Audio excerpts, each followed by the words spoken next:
Es una tristeza grande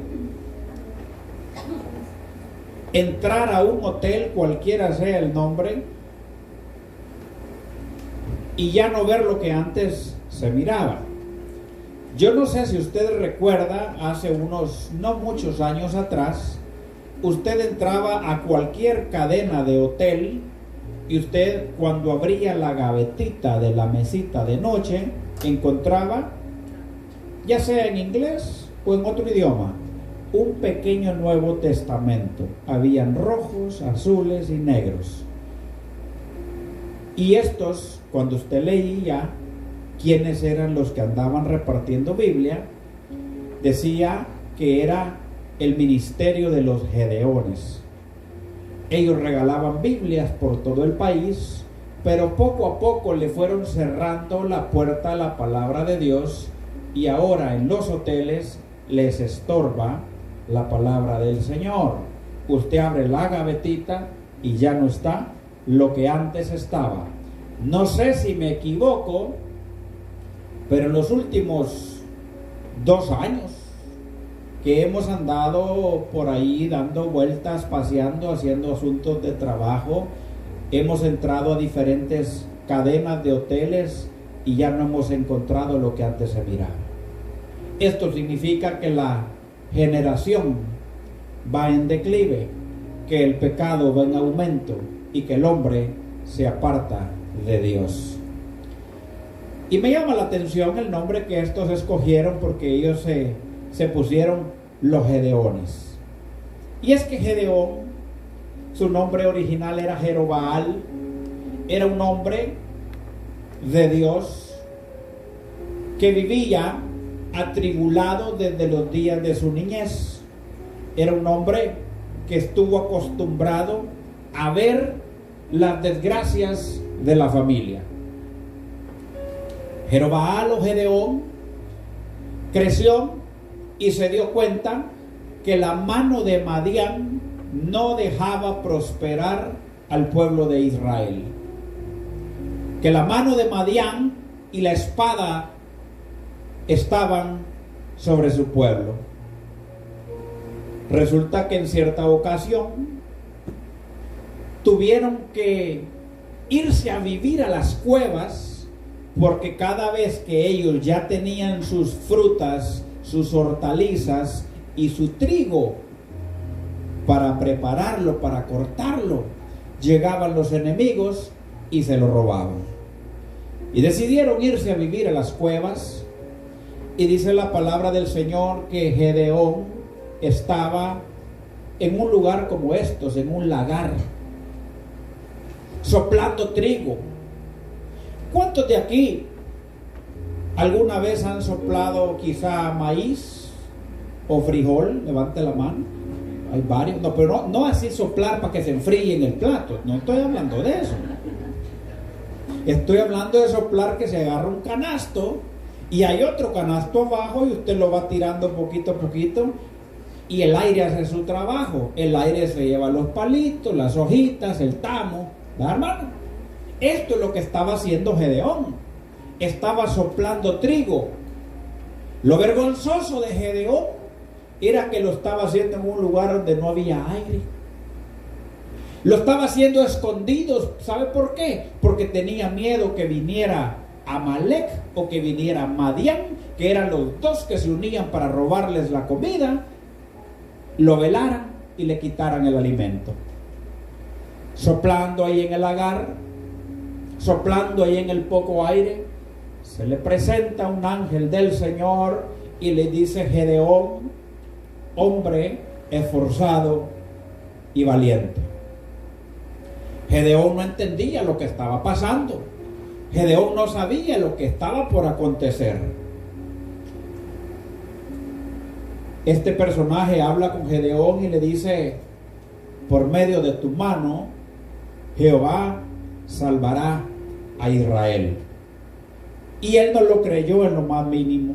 Empieza a pedir pruebas y pruebas y pruebas. Si en verdad Jehová ha hablado, permíteme ir a traer un cabrito, ir a traer una ofrenda, pero tenés que estar aquí esperando para cuando yo venga. Empezó a pedir pruebas. porque no le creía al Señor, porque era tan grande la manifestación como para que por alguien tan común y corriente como se creía él, por un mortal, un pueblo alcanzara la victoria. Regresa Gedeón con la ofrenda, el ángel estaba allí y le dice: el Señor ha encontrado gracia en ti, te ha visto con buenos ojos. Y Gedeón responde: si el Señor nos ha visto con buenos ojos, ¿por qué nos acontece lo que nos acontece? Si el Señor ha tenido misericordia, ¿por qué nosotros estamos como estamos? Pero Gedeón sabía que él y que sus padres, que sus hijos y la generación se habían volteado en contra de Dios. Habían hecho lo malo delante de los ojos del Señor. La repercusión del pecado le alcanzó a Israel y por 7 años fueron castigados por el látigo de Madián. Se les unió a Amalek a robarle los alimentos, les llevaban las yeguas, le llevaban los caballos, le llevaban los asnos, le llevaban los mulos, le llevaban los alimentos y lo dejaban nuevamente con un pueblo quemado y en la desgracia. Porque para eso es que Satanás se manifiesta en la vida del hombre, para hurtar, para matar y para destruir. Todo aquel que piensa servirle al enemigo y tiene la expectativa de que le va a pagar bien, yo le digo, amado hermano, por muy bien que le sirva al enemigo, la factura que le va a pasar va a ser una factura de muerte, porque la paga del pecado es muerte. Dios encuentra misericordia, Dios da misericordia a ese pueblo y le dice a Gedeón: hombre esforzado y valiente. ¿En dónde estaba Gedeón? ¿En dónde estaba el valiente? El valiente estaba escondido en las cuevas. Cualquiera que mira a alguien escondido en una cueva dice cobarde. Cualquiera que mira a alguien huyendo dice cobarde, pero el Señor, que conoce el intento del pensamiento del hombre, sabía y entendía lo que había en el corazón de Jerobaal, de Gedeón. Muchas veces quizás te has considerado inútil, quizás te has considerado infértil, quizás te has considerado en derrota, o quizás te has considerado que no puedes más. El Señor manda esta palabra hoy, te dice, amado hermano, Dios no califica al hombre como lo califica el hombre. Dios califica al hombre conforme a su corazón y no conforme a lo de afuera. Gedeón entonces empieza a creerle al Señor y junta un gran ejército y dice: nos vamos a levantar en armas en contra de los enemigos. Qué bonito cuando el pueblo agarra ánimo y dice: amén, vamos a pelear, nos vamos a levantar. Pero resulta que en este asunto las cosas se hacen al modo del Señor y no al modo del hombre. Muchas veces nosotros queremos hacerlo a nuestro modo y lo echamos a perder. Samuel llega con el aceite a ungir a uno de los soldados, hijo de Isaí, cuando el Espíritu Santo le dice: ese no es. Pero si está grande, ese no es. Y vuelve Samuel y se equivoca de nuevo y llega con el otro hijo de Isaí a ungirlo y a ponerle el aceite en su cabeza. El Espíritu Santo le dice: ese no es. Y así sucesivamente pasa por todos los hijos de Isaí. Y el Espíritu Santo le dice: no es así. Samuel entonces pregunta a Isaí: Isaí, ¿estos son todos tus hijos? Isaí responde: no, no son todos, anda uno pequeño por allí, en la majada, cuidando ovejas. Tráiganlo. No siempre Dios va a obrar conforme tus expectativas. No siempre Dios va a obrar conforme a tu corazón, porque a veces el Señor va a obrar en caminos y senderos diferentes, porque Él lo sabe hacer mejor. Gedeón viene, une a los 32,000, les da ánimo y les dice: nos vamos a levantar. Y el Señor le dice: Gedeón, hombre forzado y valiente, son muchos, es demasiada gente. No vaya a ser que ganándole a tus adversarios se den la gloria entre ustedes mismos. Por eso es que a veces te cierran la puerta y uno llega y le dice: buenas, ¿me puede ayudar? El Señor permite que te tiren la puerta en la nariz y te digan que no. ¿Sabe por qué?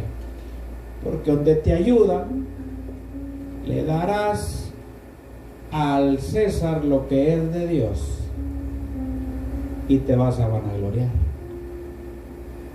Son muchos, Gedeón, despídeme un poco de gente. Y Gedeón dice: el que tenga miedo, el que esté amedrentado, el que piense que este asunto no va para ningún lado, puede madrugar mañana tempranito y se me regresa para la casa. 22,000 soldados madrugaron y marcharon de regreso a casa. Allí Gedeón empezó a ver para el cielo y dijo: aquí solamente Dios nos puede ayudar, porque resulta que de 32,000 menos 22,000 quedaron 10,000. Y Amalek les triplicaba. Y Amalek no estaba solo. Amalek tenía los pueblos circunvecinos que lo apoyaban. Entonces nos damos cuenta que Gedeón empieza a ser dependiente de Dios. Señor, aquí estamos, pero somos pocos. Nuevamente viene palabra de Jehová a Gedeón y le dice: son muchos. Llévalos al río, llévalos a las aguas y te los voy a probar. Déjalos que beban agua. Y cuando terminen de beber, pregúntales quiénes se doblegaron para tomar agua y quiénes agarraron agua con la mano y lamieron con su lengua como perro. Y Gedeón hizo la pregunta y ni Gedeón sabía quiénes iban a ser los seleccionados. Y unos decían: yo doblegué. Otros decían: no, pues yo le hice como perro. Y el Señor le dice: los que lamieron las aguas como perro, para acá. ¿Cuántos fueron? 300. El Señor le dice: con estos 300 salvarás a Israel. Y los demás para la casa. Se regresan 9,700 soldados adiestrados en batalla y quedan 300 más la presencia de Dios. Hay veces que el Señor permite que muchos se aparten de tu lado y es necesario, es indispensable. ¿Sabe usted la presión que tiene un soldado de tener que pelear contra su adversario? Los nervios, la adrenalina, la presión arterial sube, todo el sistema se pone a la defensiva, y cuando de repente ve que al lado hay un miedoso, hay alguien que se quiere regresar, hay alguien que no quiere caminar, hay alguien que hay que estarlo cuidando, hay alguien que estarlo defendiendo, hay alguien que estarle dando ánimo, hay alguien que estarlo defendiendo, cuando el hombre ya sabe que está en guerra. No es tiempo para capacitación, cuando los bombazos están cayendo por el lado. Lo que pasa es que va a desanimar al otro. Entonces el Señor sabía que para el combate se necesitaba gente dispuesta a morir, gente que no tuviera miedo, gente que fuera zamarra en batalla, gente que no se doblegara por cualquier situación.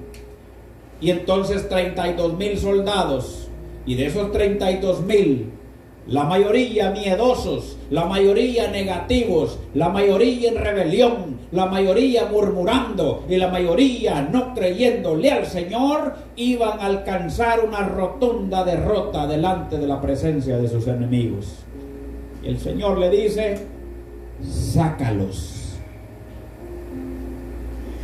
Y me impresiona mucho que el Señor le dice: mandalos de regreso para su casa, pero mira, de madrugada, tempranito, que no salga el sol, no los queremos aquí, no queremos que contaminen a los otros, queremos gente que crea en el Señor. Y se regresaron ese día 22,000. Usted sabe lo que son 22,000 personas, hermano. 22,000 tropas de 1,000. 22 tropas de 1,000, hermano, de regreso. En un bus caben 55 pasajeros. Estamos hablando de buses, de buses, de buses, si es que se tuviese que mandar en buses. Avionadas de soldados si se tuvieran que mandar en avión. Desertados por el miedo, porque no le pudieron creer a la visión que Dios le dio a Gedeón. Para poder ser efectivo, tiene que creer el hombre en la visión que Dios le ha dado. Para poder ser efectivo, tiene que creer el pueblo en la visión que Dios le ha dado al hombre de Dios. Pero resulta que siempre hay caracteres y diferentes maneras de pensar. Y cuando se levantan diferentes caracteres y maneras de pensar en cuanto a la visión que Dios tiene en cierto lugar, la visión se convierte en división. Y es por eso que las iglesias son divididas, quebrantadas, porque por aquí se levantó otro que es amiguito de todos, pero que piensa diferente, y muchos se van por acá y otros se van por allá. Por eso Pablo les dijo: yo le doy gracias a Dios que a ninguno de ustedes los bauticé. Gracias le doy a Dios, porque ellos decían: yo soy de fulano, yo soy de Cefa, yo soy de Apolo, yo soy de Gallo, yo soy de Pablo. No. Aquí todos somos de Cristo. Pero el Señor establece un orden y le dijo a Gedeón cómo se iban a hacer las cosas. Yo le digo, amado hermano, esta pequeña grey, este pequeño rebaño, redil del Señor, tiene una visión y tiene una misión. Si la visión y la misión está dividida o el pueblo no cree en la visión, simple y sencillamente es como el que empieza a nadar a medianoche y no sabe si va para la orilla o va más para adentro, porque no está enfocado ni está direccionado. Yo por eso muchas veces me llaman y me dicen: hermano pastor, fíjese que tenemos problemas en nuestra iglesia. Yo le digo: amado hermano, sí, ¿cuál es el problema? Y me cuentan a veces boberías, hermano, tonteritas y cositas, y le digo: mira, le dije yo, vinieron dos muchachos, mira, le dije a uno, dale gracias a Dios por el pastor que tenés, le dije, porque yo soy más bravo y más malo que él, le dije. Si vos venís aquí, no vas a aguantar. Pedile perdón a tu pastor por boberías, por tonterías, y andate de regreso. Ahora es mi amigo en Cristo, sirve en la misma iglesia, está en la misma congregación. ¿Sabe por qué? Si yo tengo 3 centavos en la bolsa izquierda y tengo 5 centavos en la bolsa derecha, ¿cuánto me suma? ¿Cuánto me suma? 3 más 5, 8. Pero vengo y le digo, bueno, como somos una iglesia chiquita, jalemos 2 de esta iglesia. Entonces ahora aquí tengo 5. Y aquí tengo. ¿Cuánto sumó el reino? Quedó igual. Quedó absolutamente lo mismo. ¿Por qué? Porque el objetivo no es ir a sacar gente a las iglesias, sino que alcanzar al perdido. Ahora bien, le digo yo, hermanos, si en tu iglesia el asunto doctrinal está desviándose y tu alma corre peligro de perderse, huye por tu alma, huye por tu salvación. Pero que a mí me diga, mire, amado hermano, fíjese que yo me voy de la iglesia porque fíjese que ahí las mujeres usan velo. Hermana, póngase el velo y cállese, no sea rebelde.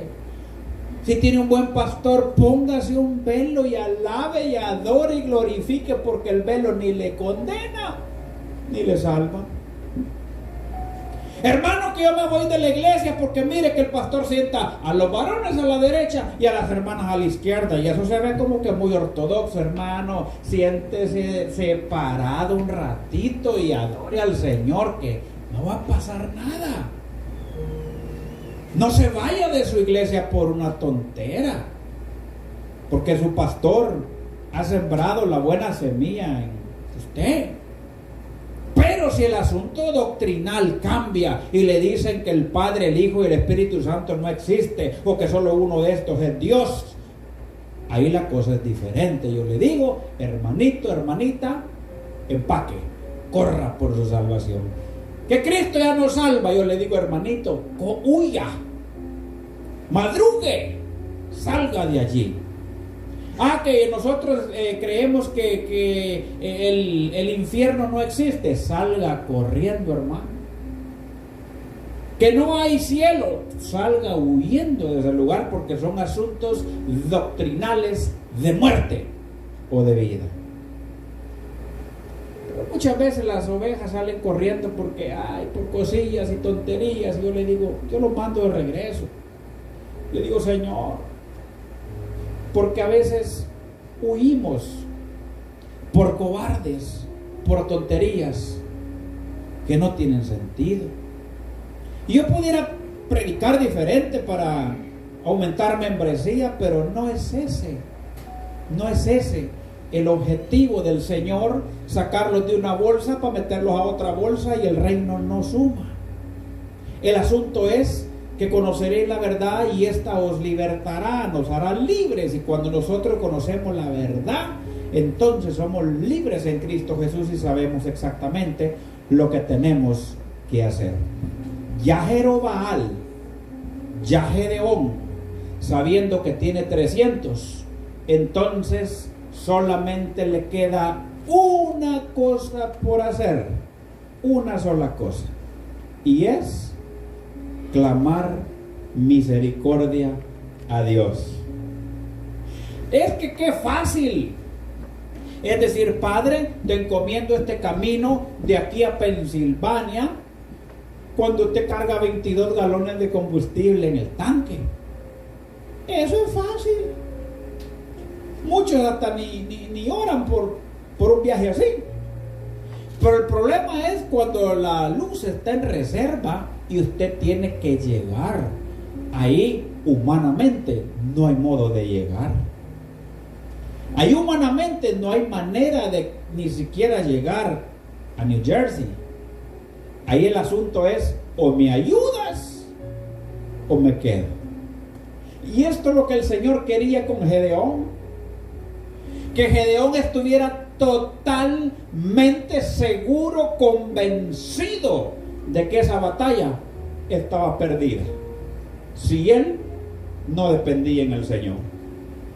Y eso es lo que el Señor quiere para tu vida, amado hermano.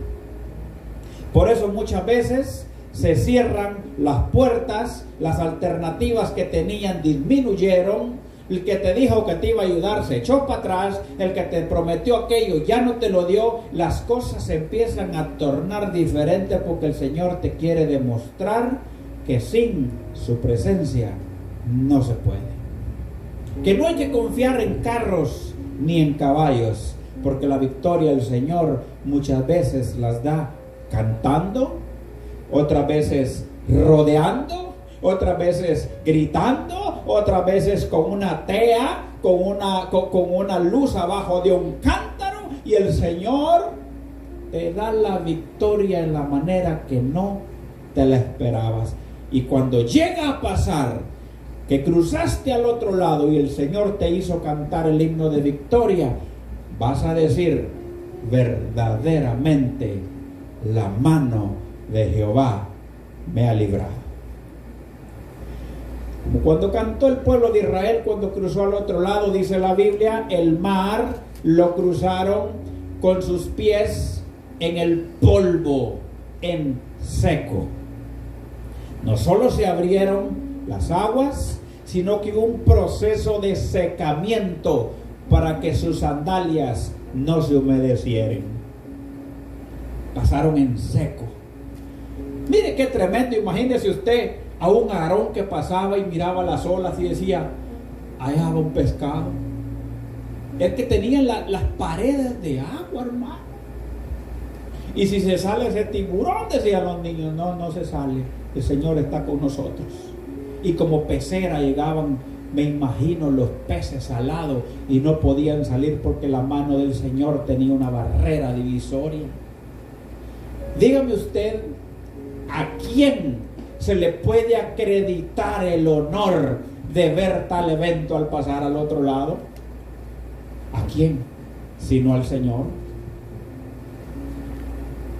Muchos le hemos dicho al Señor: Señor, yo quiero crecer. Señor, dame fe. Y la única manera que el Señor te va a hacer crecer y te va a hacer aumentar tu fe es pasándote por el valle de sombra de muerte. Ese valle que nadie quiere visitar y que es necesario llegar a visitarlo. Te ayuda en tal manera, amado hermano, te ayuda en tal forma que hasta empiezas a ver diferentes las cosas. Diferentes. A veces pensamos que solamente los pecadores se enferman. Y cuando alguien cae en cama decimos: ¿quién pecó?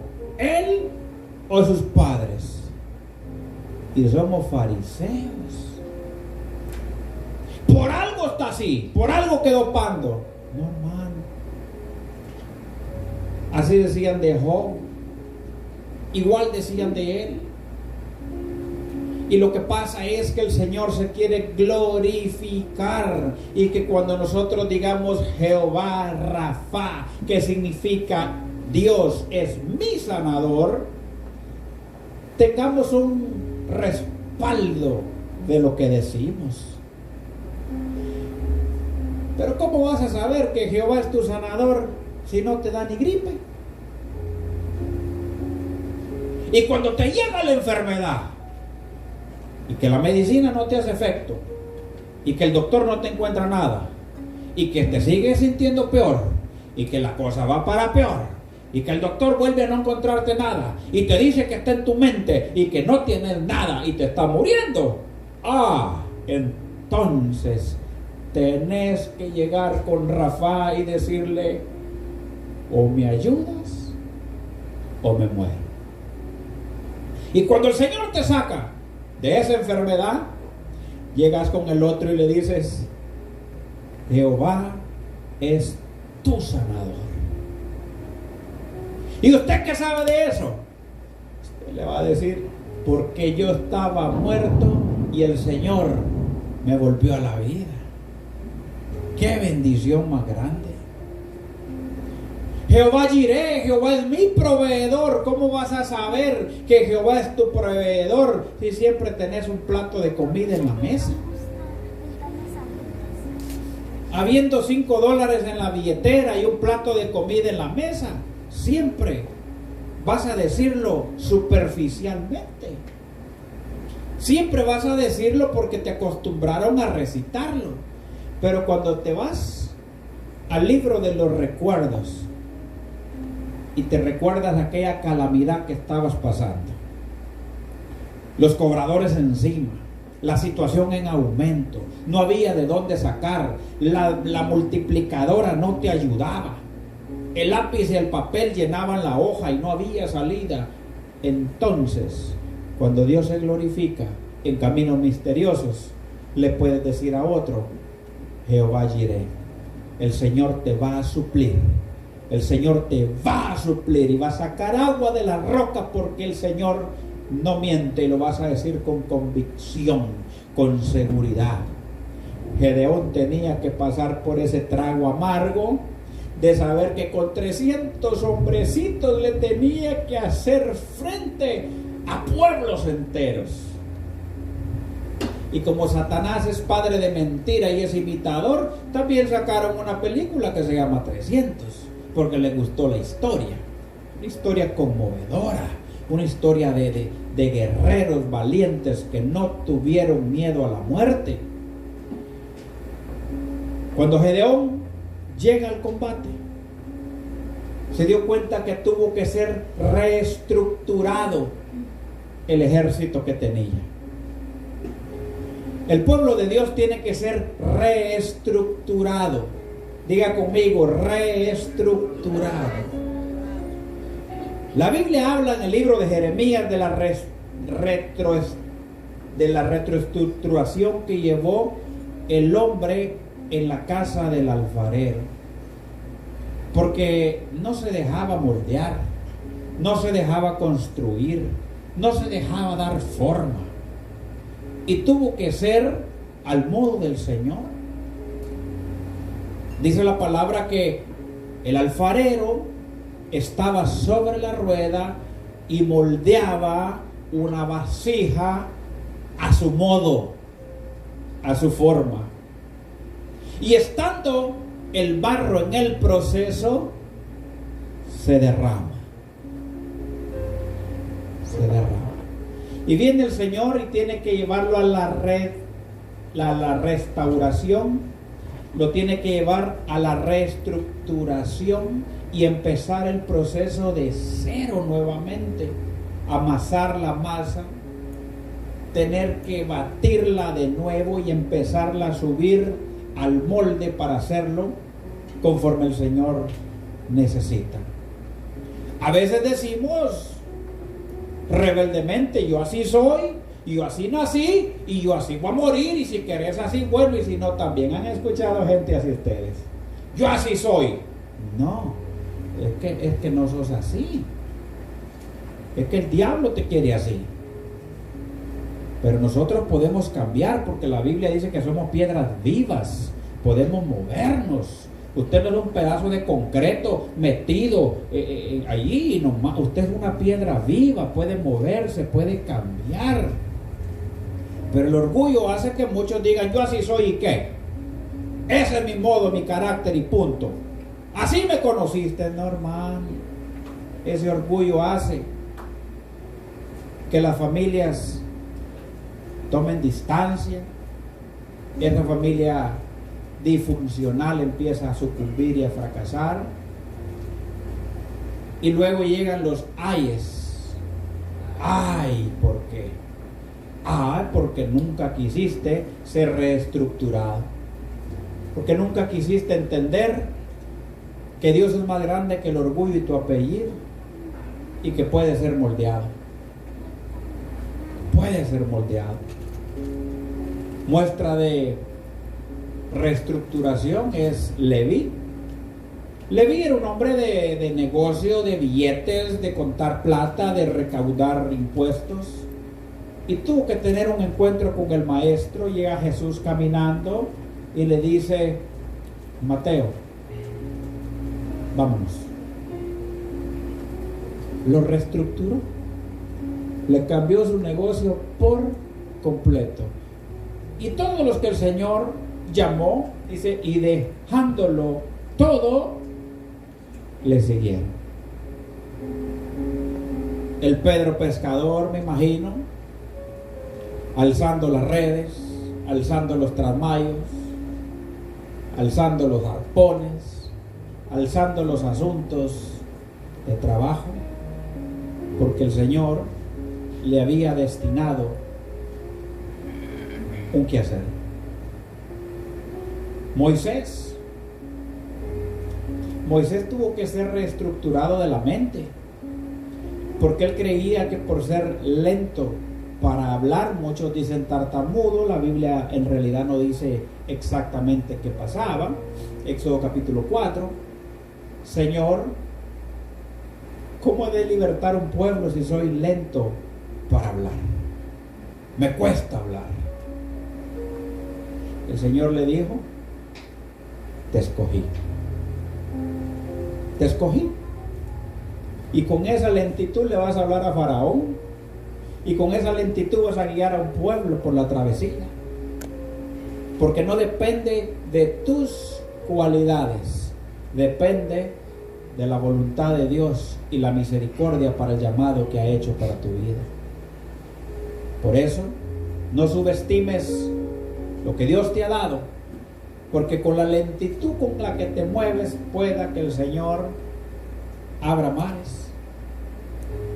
Con lo poco que crees que el Señor te ha dado, como Moisés le dice: Señor, y empieza a clamar, y los soldados de Faraón atrás, y empieza a clamar, y le dice: ahorita no es de clamar, ahorita es de activar, Moisés. ¿Qué tienes en tu mano? Pues una vara seca. Y a veces pensamos que esa vara seca que tenemos no va a servir.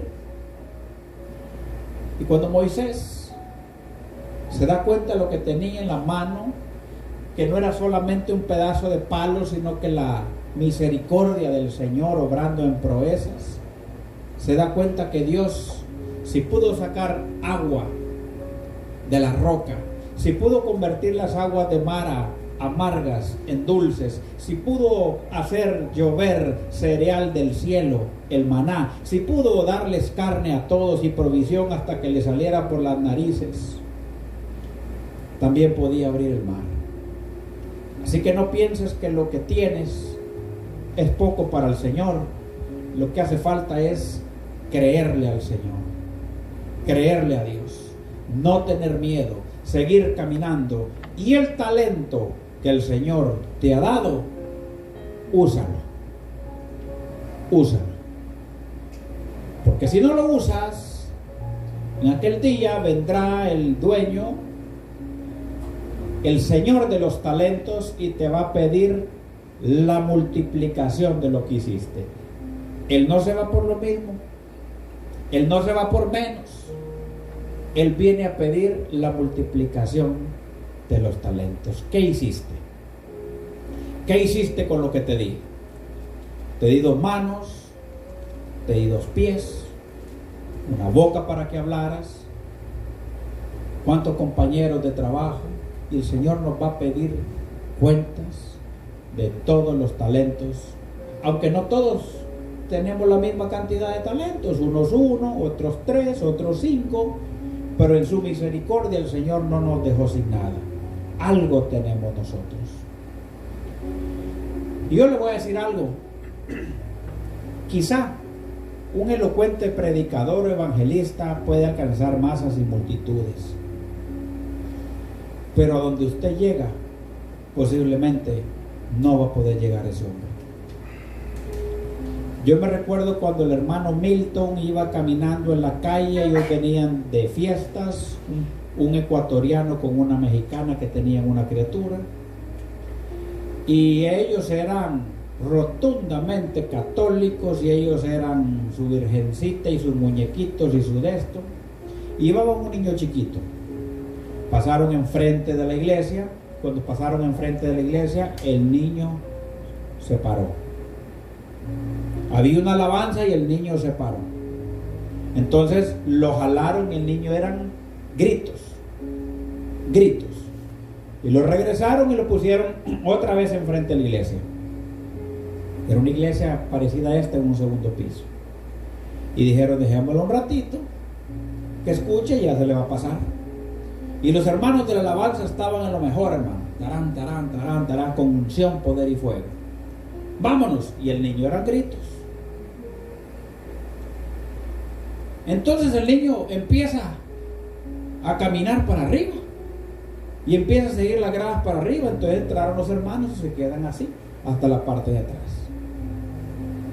Nadie podía llegarle, nadie, a estos dos padres, sino ese niño.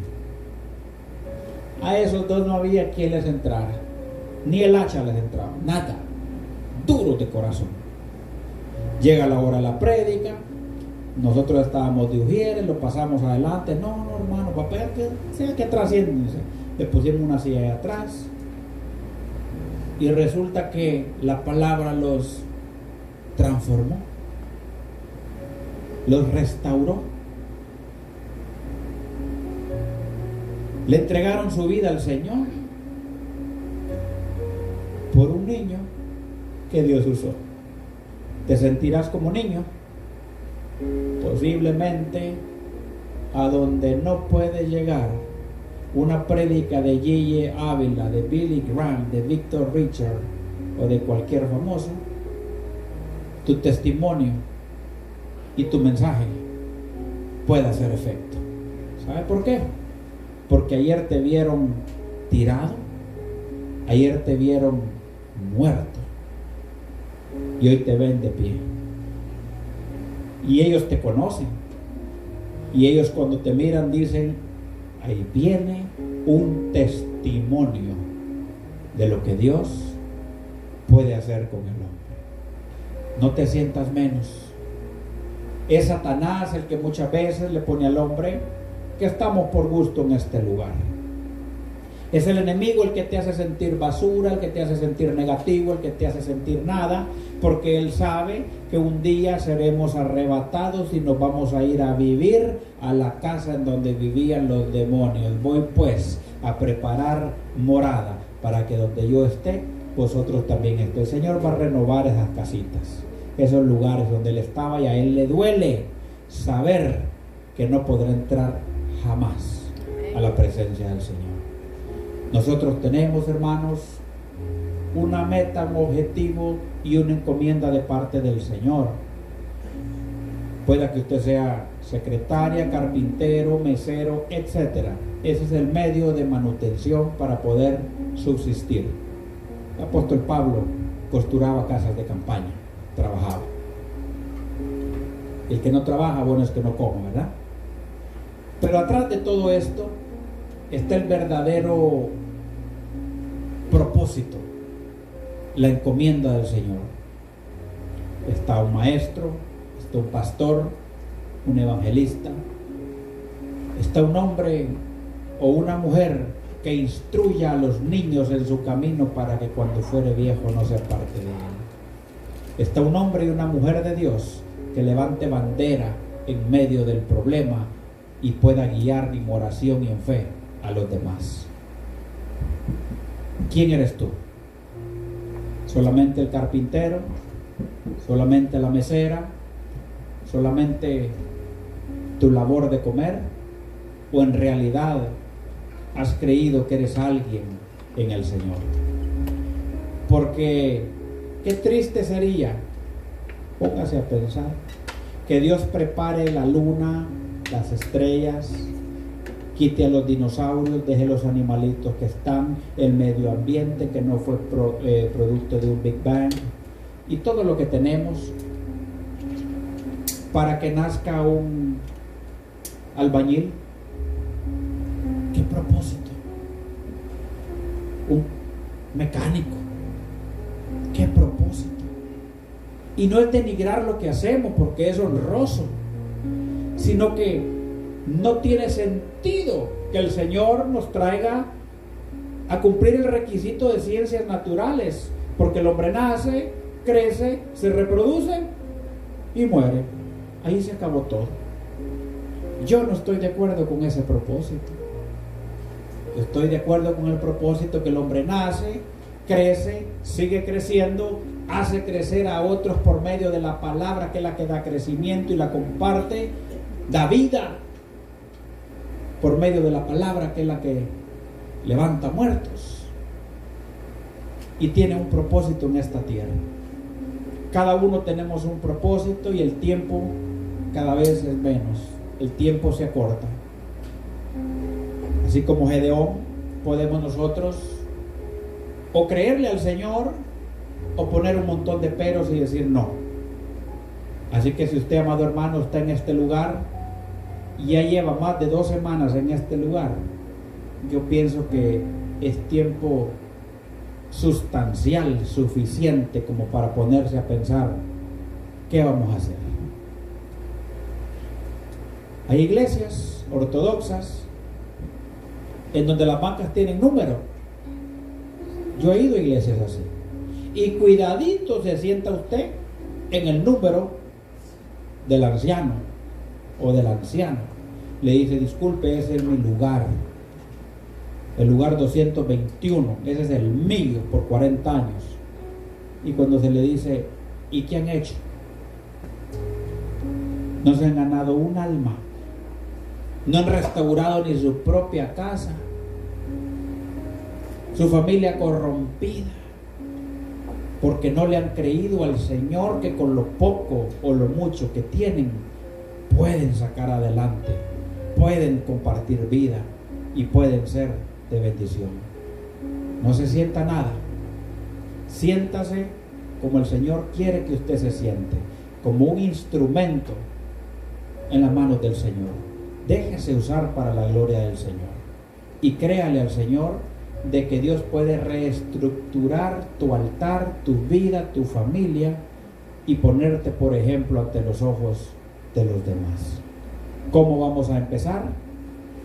Bueno, vamos a empezar obedeciéndole al Señor y haciendo las cosas a su modo, como el Señor dice. A veces el Señor dice no, y uno dice: Señor, reprenda al diablo. Esa palabra no es, sabiendo nosotros que el Señor dijo no. Y queremos confirmación de las cosas que nos convienen. Cuando Dios nos pone a hacer algo, yo quiero la confirmación, claro, porque somos haraganes. Pero si el Señor te dice que te vas a ir de vacaciones la otra semana, no ocupas confirmación. Recibo, dice, y vámonos para allá. Y empieza a arreglar maletas, y ¿quién le para? ¿Por qué le creemos al Señor solo lo que nos conviene, verdad? Así somos a veces. Esta iglesia tiene una salida pronta y está invitada a toda la iglesia. Yo no sé cuántos quieren salir con nosotros. Vamos a salir, hemos salido otras veces juntos y nos vamos por ahí. Yo no sé si usted está de acuerdo a que salgamos. ¿Cuántos quieren tener una salida? Hay 2 que quieren salir. Amén. Cuando hemos salido, yo sé que si decimos a las 3 de la mañana, están a las 2:45. Y cuando está el reloj pronto a llegar de 2:59 a 3, a mí me suena como un ametrallador al teléfono. Peliquín, pelipastor, ¿dónde está? Y la puntualidad que se predica, porque nosotros vamos por ahí por los montes, pero esta salida va a ser para ir a evangelizar a las calles, al perdido, al borracho, a la prostituta, al que no tiene a Cristo. ¿Cuántos de los que levantaron la mano la primera vez todavía la levantan? ¿Cuántos van a ir? Ajá. Hubo unas manitas que llegaron hasta aquí, ahorita llegan al sobaco, le llega el dedo aquí nomás, ¿eh? ¿Por qué? Primero hasta así, ahora hasta aquí. Ya la cosa ya cambia, ¿verdad? Hay que dar por gracia lo que por gracia recibimos.